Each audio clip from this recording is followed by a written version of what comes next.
नाजरीन आदाब, मैं हूं अरबाज अहमद। आप देख रहे हैं अधूरे ख्वाब। आज के इस प्रोग्राम में हम बात करेंगे हज के मुकद्दस सफ़र की।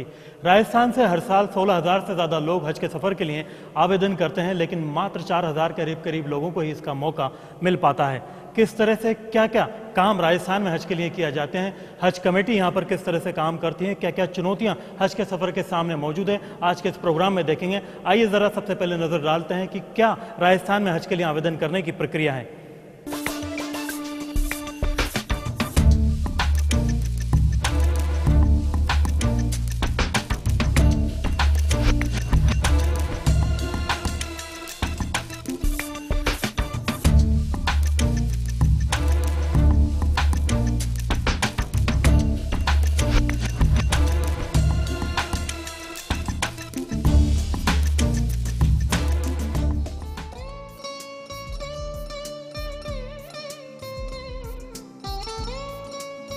यूं तो हर साल ही देश प्रदेश के जायरीन हज के मुकद्दस सफर पर जाते रहे हैं। पिछले साल जहां देश भर से करीब 1,20,000 जायरीन हज के लिए मक्का गए, तो वहीं राजस्थान से करीब 3,750 जायरीन को ही हज के मुकद्दस सफर पर जाने का मौका मिल पाया। आखिर क्यों घट रहा है सूबे से हज पर जाने वाले जायरीनों का कोटा? साथ ही क्या इंतजाम किए जाते हैं सरकार और हज कमेटी द्वारा? इन सभी मुद्दों पर बात करेंगे आज के कार्यक्रम में। साथ ही प्रदेश हज कमेटी न होने से और चेयरमैन का पद खाली होने से कितना फर्क पड़ता है हज के इन तमाम इंतजाम पर, इन सभी मुद्दों पर आज गौर करेंगे आज के खास कार्यक्रम अधूरे ख्वाब में। हज 2016 का इंतजाम पिछले साल के मुकाबले काफी सुस्त शुरू हुआ। इस साल कोशिश ये की गई थी कि प्रक्रिया पूरी तरह से ऑनलाइन कर दी जाएगी ताकि काम में तेजी आ सके, पर ऑनलाइन सर्वर डाउन रहने से काम की प्रक्रिया सुस्त ही रही। ऐसे में काफी लोगों को दिक्कतों का सामना करना पड़ा। ये बात और है कि आवेदन की प्रक्रिया सुस्त रही। आवेदन की प्रक्रिया को 7 दिन बढ़ाकर काम पूरा किया गया, जिससे न सिर्फ आवेदकों ने राहत की सांस ली, बल्कि इनके चेहरे पर खुशी भी साफ नजर आ रही थी। ऑनलाइन जो शुरू हुआ है, इस बार एक फॉर्म भरने में तकरीबन पौन घंटा लग रहा था। हमने फार्म भरे हैं, ऑनलाइन भी फार्म भरे हैं, लेकिन ऑनलाइन की जो प्रतिक्रिया है वो थोड़ी आसान होनी चाहिए, सरल होनी चाहिए। हज के आवेदन के लिए ये शर्त है कि आवेदकों के पास पासपोर्ट होना चाहिए। ज्यादातर लोग ऐसे हैं जिनके पास पासपोर्ट नहीं होते। ऐसी सूरत में ये लोग हज के लिए आवेदन नहीं कर पाते हैं। जाहिर है कि हज पर जाने की चाह रखने वाले लोगों के लिए पासपोर्ट ऑफिस में अलग से काउंटर लगाया जाए ताकि हज की चाह रखने वालों को पासपोर्ट जल्दी से जारी हो सकें। हम फार्म शुरू होने से पहले अखबारों के माध्यम से और मस्जिदों में पंपलेट के जरिए लोगों को आगाह करते हैं कि भाई हज का पीरियड शुरू होने वाला फला तारीख से या फला महीने से फार्म का सिलसिला शुरू हो जाएगा। जिन साहब को हज की इच्छा है वो लोग अपने पासपोर्ट बनवा लें।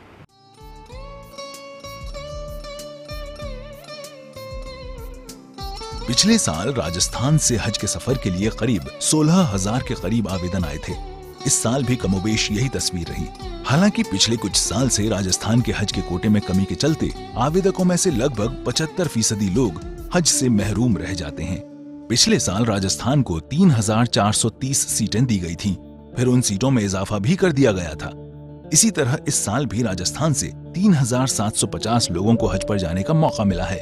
जाहिर है मक्का मुनव्वरा और मदीना में जारी तामीर की वजह से सभी प्रदेशों सहित राजस्थान के कोटे में भी कमी की गई है, लेकिन उम्मीद की जा रही है कि बाद तामीर के सूबे से जितने भी ख्वाहिशमंद सफर हज के लिए आवेदन करेंगे उन सभी को हज पर जाने का मौका मिल पाएगा और इनके हज पर जाने के जो ख्वाब हैं वो भी पूरे हो पाएंगे। राजस्थान में कुल 3,525 लोगों ने इसके लिए अप्लाई किया और जो नियम है हज कमेटी, केंद्रीय राज्य कमेटी का, उसमें जिनका 70 साल से उम्र जिनकी अधिक है उनका राइट रहता है कि वो जाएंगे और दूसरा जो 4 बार अप्लाई कर चुके हैं वो भी जाएंगे। हिसाब से 13 से 73 लोग ऐसे हैं जो 70 साल से अधिक उम्र के हैं, उनको इस मुकद्दस सफ़र पर जाने का अवसर मिलेगा।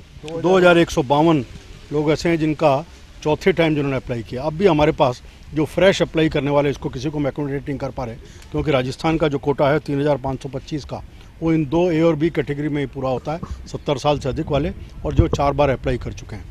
हमने कोशिश की है केंद्र की हज कमेटी को भी अपना तो अपनी तरफ से हमने पूरा आग्रह किया है। 4th टाइम जो रिपीट हो रहे हैं उसमें एक्सेस 81 सीट्स भी ऐसी हैं जो अभी 4th टाइम वेटिंग है, तो ये हमारे लिए थोड़ी सी दुख की बात है कि हम बहुत सारी सीट्स नहीं ला सके, क्योंकि इन सब चीज़ के लिए प्रीवियस वर्किंग करनी पड़ती है और शायद हज कमेटी का अध्यक्ष ना होने की वजह से ये थोड़ा सा बैकफुट हुआ।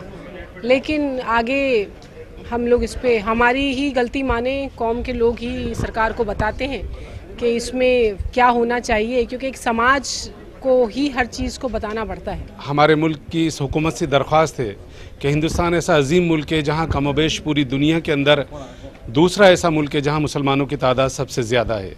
मैं दरख्वास्त करूँगा कि हमारे प्राइम मिनिस्टर साहब जनाब नरेंद्र मोदी और जो ज़िम्मेदारान हजरात हैं कि हुकूमत ये कोशिश करे कि इस अजीम मुल्क हिंदुस्तान से जहाजियों की जाने की तादाद है उसमें इजाफा करे। 4000 के आसपास हाजियों का, इसका 2000 और बढ़ना चाहिए इंशाल्लाह। मंत्री महोदय से सेंटर से ऐसे कोई अगर रास्ता होगा तो ये ज़रूर करेंगे, क्योंकि राजस्थान के अंदर मुस्लिम जो है एक अच्छी संख्या के अंदर है।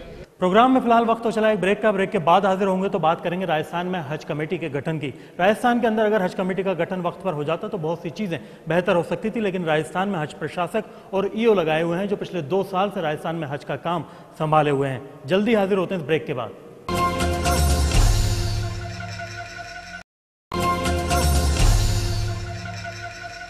ब्रेक के बाद आपका स्वागत है। आप देख रहे हैं अधूरे ख्वाब प्रोग्राम के। इस हिस्से में हम बात करेंगे राजस्थान हज कमेटी के गठन की। बहुत सी परेशानियों का सामना करना पड़ रहा है, बहुत सी चीजें जो होनी है। आइए बात करते हैं राजस्थान हज कमेटी के बारे में।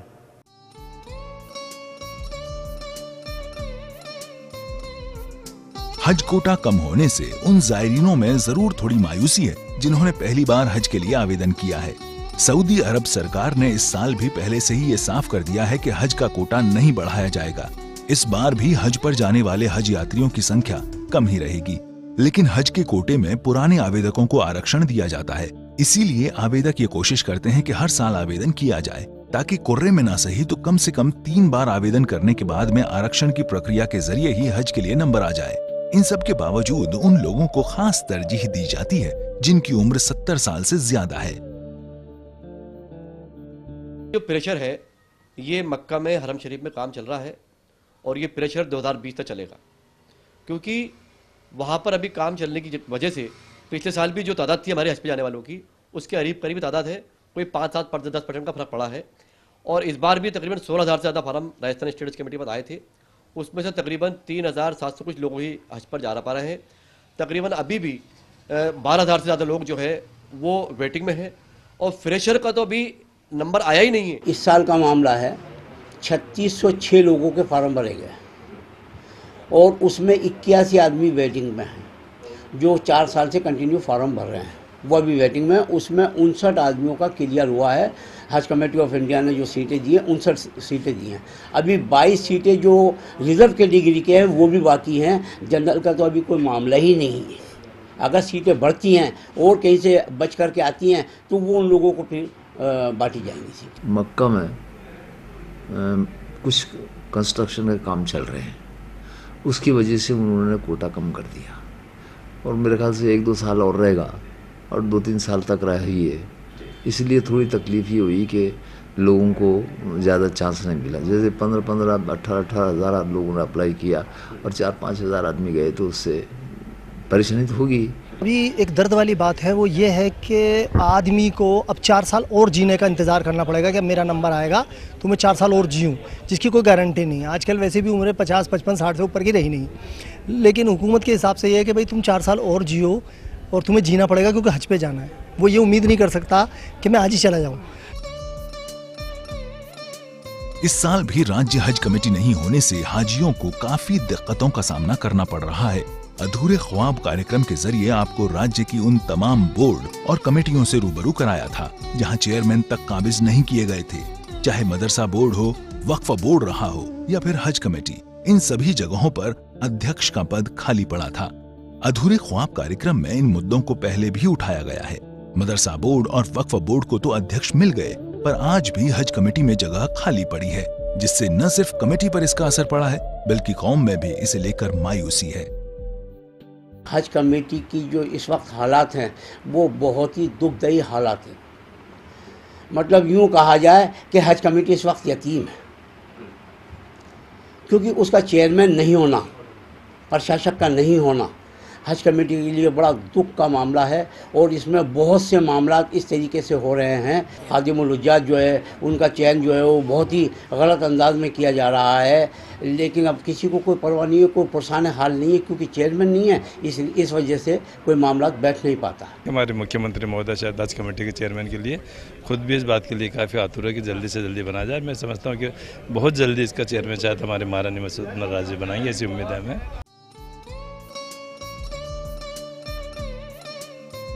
इस साल भी राज्य हज कमेटी अभी तक गठित नहीं हो पाई है, जिसकी वजह से स्टेट हज एडमिनिस्ट्रेशन की देखरेख में ही सारा काम किया जा रहा है। पिछली बार जहां स्टेट हज एडमिनिस्ट्रेटर की जिम्मेदारी राज्य प्रशासनिक सेवा के अधिकारी अकील अहमद खान संभाल रहे थे, वहीं इस साल RAS अधिकारी शकुंतला सिंह के हाथों में सारी कमान है।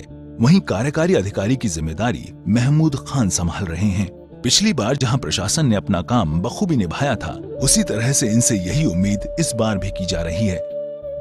हमारी ये कोशिश है कि प्रत्येक हाजी अपने स्तर पर इतना सक्षम हो कि उसको किसी की तरफ देखना नहीं पड़े कि ये मुझे कहाँ जाना है, क्या करना है। ये हमारी इस बार एक नया प्रयास रहेगा, कोशिश रहेगी, जिसमें जो पहले यहाँ के जितने भी साथी लोग हैं यहाँ पे जयपुर में खिदमत करते रहे, उन लोगों को हम एक सहयोगी के रूप में लाएंगे कि वो ट्रेनिंग के दौरान ही उन हाजियों को इतना सक्षम बना दें कि किसी भी तरीके से वो अपने आप को तकलीफ में महसूस ना करें। प्रोग्राम में फिलहाल वक्त तो चला एक और ब्रेक का। ब्रेक के बाद हाजिर होंगे तो बात करेंगे हज कमेटी से जुड़ी और दूसरी चुनौतियों के बारे में, और एक ऐसे किस्से के बारे में कि राजस्थान से कौन सा सबसे नन्हा हाजी इस बार हज के मुक़द्दस सफर पर रवाना होगा।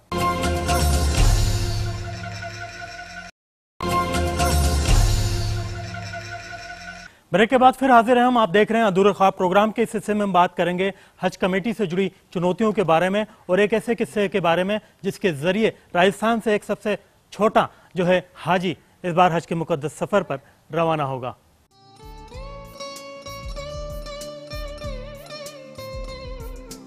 आजमीन के लिए इस साल भी जयपुर के करबला मैदान में हज कम्युनिटी सेंटर में हज रिपोर्टिंग पॉइंट बनाया गया है, जहां नए सिरे से इंतजामों में इजाफा करने की कोशिश की जा रही है।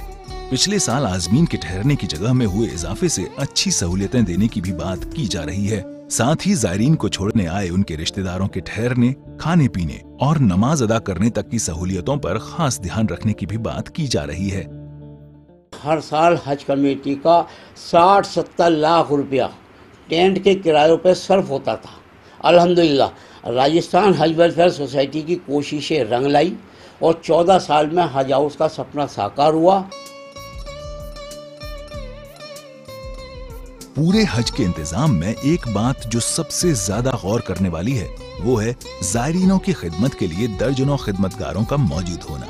ये खिदमतगार हर साल ही शबे रोज जायरीन की मदद में लगे रहते हैं, चाहे हाजियों को एहराम बांधने में मदद करनी हो, उनका इमिग्रेशन चेकआउट करवाना हो या फिर रुपए के बदले रियाल बदलवाने का काम। खिदमतगार हर तरह से आजमीन की खिदमत में लगे रहते हैं। इसके अलावा कई समाजी तंजीमों की जानिब से भी आजमीन की खिदमत का काम अंजाम दिया जाता है। हाजियों के लिए फार्म भरने का काम ये नहीं करते। ये जितनी तंजीमें हमारी जयपुर में हैं वही लोग इस काम को अंजाम देती हैं। तंजीमें वॉलंटरी बेचारे करते रहते हैं, खड़े रहते हैं, फीड करते रहते हैं, उसी तरह वो कर जाता है। तो 2-4-5 हमारे पास कार्यकर्ता ऐसे हैं अच्छे करने के, वो सभी कर ले। कुछ संस्थाओं के लोग भी हैं जो भी एक दो सहयोग करते हैं।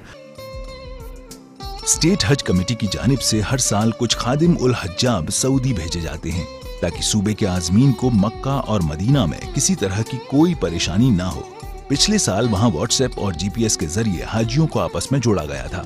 वहीं इस साल प्रशासन हाजियों की सुविधा के लिए क्या करता है ये भी देखना होगा। राजस्थान सरकार हाजियों की खिदमत के लिए जो खिदमतगार भेजती है गवर्नमेंट सर्वेंट को, पहले 300 पे एक था, अब सेंटर ने 200 पे एक कर दिया है। और पहले स्टेट्स कमेटी खर्चा उठाती थी पूरा, अब आधा खर्चा सेंटर्स कमेटी उठा रही है और आधा खर्चा स्टेट्स कमेटी उठा रही है। हज के मुकद्दस सफर पर रवाना हो रहे लोगों को मुबारकबाद देने और उन्हें एयरपोर्ट तक छोड़ने आने वालों का एक हुजूम रहता है। कई लोग लाख कोशिशों के बावजूद हज पर नहीं जा पाते, तो वहीं कई लोगों का कुर्रे में नंबर नहीं आने से अगले साल जाने की उम्मीद लगा लेते हैं।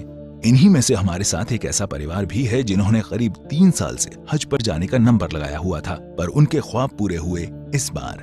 इनके साथ एक खास पहलू ये भी है कि 2 महीने का बेटा इस बार हज करने वाला राज्य का सबसे छोटा हाजी होगा। बहुत ज़्यादा खुशी हो रही है क्योंकि 3 साल से हम लोग भर रहे थे, आ नहीं रहा था, क्योंकि इनकी वजह से रुका हुआ था। इनके नसीब से ही समझिए तो हमारा ही हुआ है। 3 मरतबा मैंने फॉर्म भरा, 4थी मरतबा में अल्हम्दुलिल्लाह मेरा नंबर आया। अम्मी पापा की दुआओं से अल्लाह शुक्र है, वरना हम तो हर साल सोचते थे इस साल नंबर आएगा, इस साल आएगा। अल्लाह शुक्र है 4थी मरतबा में नंबर आ चुका। बहुत खुशी हो रही है मैं इस बार बच्चे के साथ जाने की। अल्लाह ने 2 खुशियाँ एक साथ दी हैं, एक हज की, दूसरा बेटा साथ जा रहा है, ये खुशी भी हमें बहुत है। इस्लाम के 5 अहम फ़र्ज़ों में से एक है हज का मुक़द्दस सफ़र। राजस्थान में कोशिशें की जा रही है कि हज के सफ़र को आसान बनाया जाए, एक से ज़्यादा बार लोगों को आवेदन करने की ज़रूरत ना हो और 70 साल से कम उम्र के लोग भी आसानी से हज के लिए जा सकें। कोशिशें की जा रही है और उम्मीद है कि बेहतर नतीजे भी सामने आएंगे।